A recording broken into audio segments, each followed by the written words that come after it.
Good morning. It is. I heard you talk about, let me put a baseline first.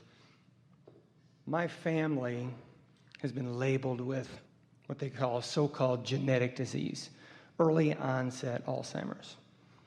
And I heard one of the tapes a while back where you did talk a little bit about genetic diseases as far as there's really no such thing as genetic diseases, but it's the fact that people are observing it in their family and people are talking about it. This is the perfect conversation to have on the heels of conditional living. Yeah. Because as people focus upon a condition and practice the vibration of the condition, then it's logical that they would have a similar experience. Right. And it really makes a strong case for being unconditional, doesn't it? Yes, it does. Yeah, because I've seen it with family members, and I'm doing the best that I can, too, to keep myself without thinking about it, but we get bombarded. Here's the thing. Yeah.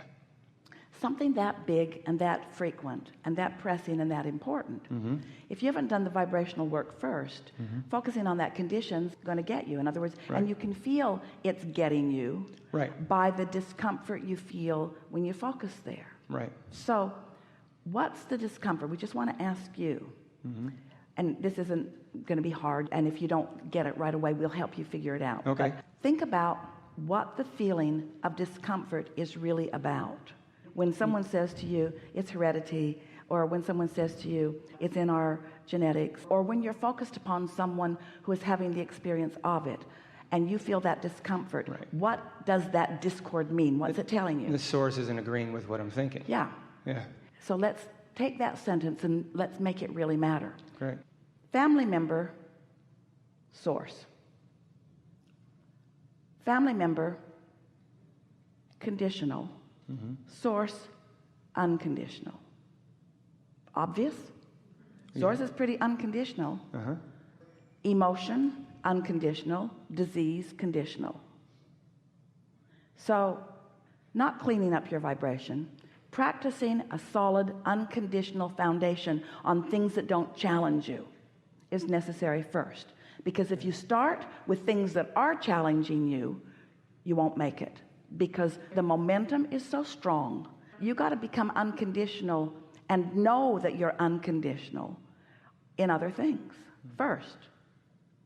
So pick something easier. Okay, yeah, because I witnessed my mother going through it and all this stuff, and my sister has it now. Witness is a really strong word, isn't it? Yeah, Witness and condition are same words. Okay. Witness, looking Okay, right at condition. what is, looking right at Right. what is. And humans, you're used to doing it. Right. And why not? There's so much to see. There's so much to behold. Some of it wanted and some of it not wanted. But when you do the vibrational work first, now the impulse to see, and the ability to see. Have you ever had the experience? Esther has it a lot, especially when they were driving the bus cross country, so they were on the road all day most days, of having some place that they knew they were going to stop and passing hundreds of billboards and signs and not noticing any of them until the one that told them about the exit to that RV park. And Esther would say, it's funny, that's the first sign I've seen all day, and it's the one that I really wanted to see. So what's happening? Broader perspective is helping her to focus. So when you practice the unconditioned, and we're going to get specific about how to do that. We know you're all wanting to know what that means, because so far it just sounds like words. When you practice the unconditioned, then that turning of the vibration to the thought, to the emotion, to the impulse, to the rendezvous, to the manifestation, actualization, reality of what you're wanting is just the natural progress. But you got to figure out how to do that first. Right, because what's happened. And you got to start with things that are easy. You got to find out that you're good at it before you have to do it on something that's so in your face and so important to you. If you don't get good at walking the beam that's only 6 inches off the floor, don't walk across the Niagara Falls. Right. Show yourself that you can do it. And once you've shown yourself that you can do it, you can walk anywhere without trepidation. Esther felt fearless in that basket. And part of the reason is because she's fearless. She drives around with herself.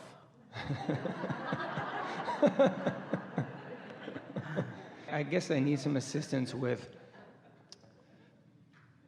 I know I need to practice without seeing them. I've got a sister that's going through it, and We know, but what you're doing right now is practicing the vibration that doesn't help. Okay. You're focusing on the condition that won't let you harmonize with source. Okay. And we could stay here all day and speak only with you, and we wouldn't make very much headway on that topic. Okay. Because there's enough momentum about it. You're not in any danger. There's nothing happening to you. We don't mean that. We just mean you're in danger of more negative emotion. You're in danger of feeling fearful. You're in danger of feeling uneasy. You're in danger of perpetuating the potential of a vibration. You're in danger of holding yourself in a vibrational frequency that doesn't feel good when you don't need to. Right.